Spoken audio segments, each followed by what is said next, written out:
Hi guys, this is Kat again. Basically today I'm just again using my total gym in a bag.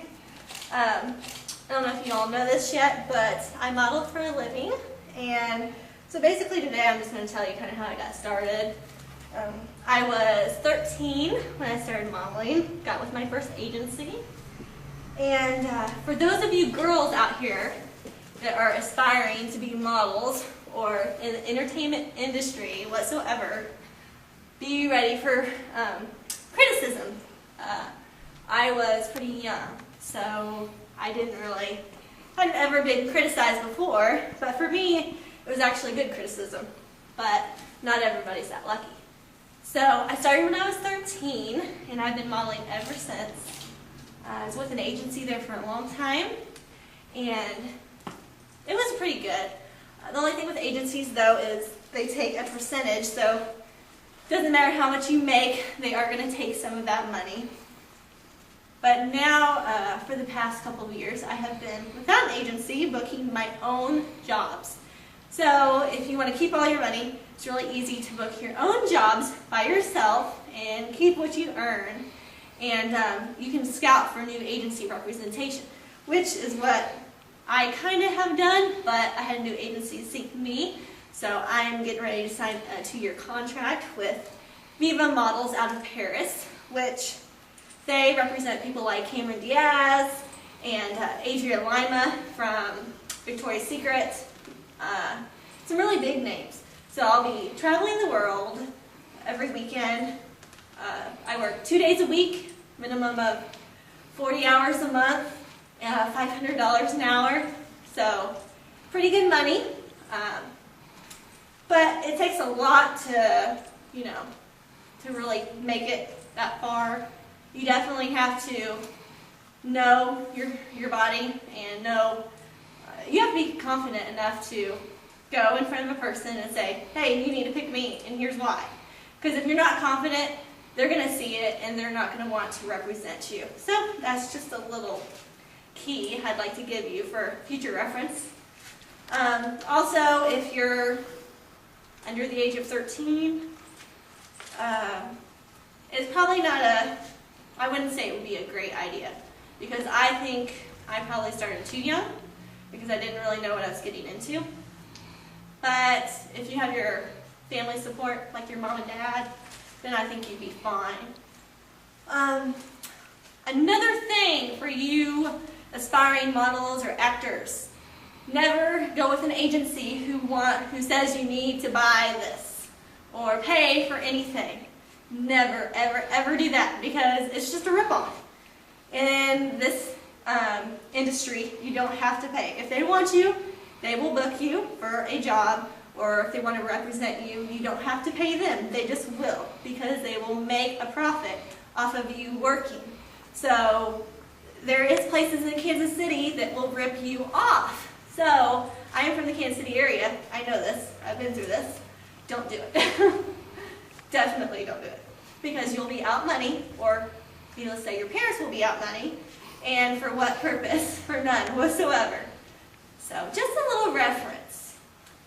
But every market's different. There will be people out there that try to take advantage of you, try to scam you. You have to know what you're doing. It's always good to get references, check up on people and businesses that want to hire you for jobs, make sure they are who they are. Very, very, very important. If there's ever an agency that is not from where you're from, like another state, and they're wanting to book you for a job or maybe a company, make sure to get contact numbers, reference numbers, and call and email before you ever consider taking the job. I know a lot of people who have been screwed over, excuse my language, but they have been, by agencies and companies because they weren't who they said they were supposed to be. So just a little advice from me, because I've been there, I've done it, I know quite a bit. So if I were you, I'd take it and run with it. Do they have weight requirements, measurements requirements for you? A lot of agencies do. When I did my interview with Viva Paris, they did a total body contour on me, which means I stripped down into a thong and laid on a table. And they went over every part of my body with a fine toothpick comb. So every agency is different. Usually for runway, you have to be 5'8" or taller. Usually they like women to be 5'11" or taller. That's really the standard for runway. For commercial print, let's see. I think you have to be minimum of 5'6" for commercial print. There have been some models before that have been like 5'4", but you have to have like stunning good looks for 5'4" because your height is really, really short. So, I'm trying to think. For males, it's totally different. You won't see a male that's not under 5'9", at least. Usually they like all male models to be at least 6 foot tall or taller.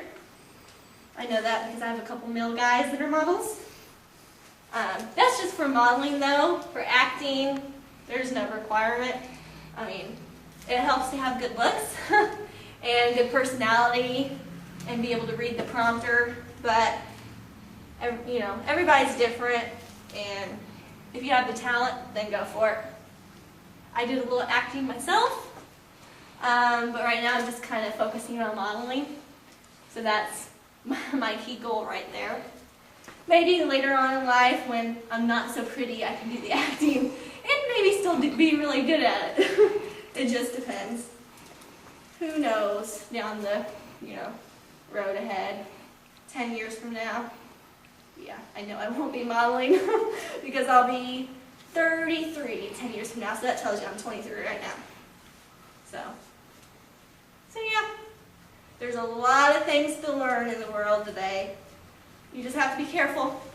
Watch out for people, watch out for yourself. Check up, do your research, do your homework, and you'll be fine. Now guys, we've just been talking for probably about 10 minutes. I've been rambling on and on about a whole bunch of stuff you may not use and you may use in life. But I've been working out this whole time, working my entire body. So like I said, definitely buy this total gym in a bag because you will use it every day.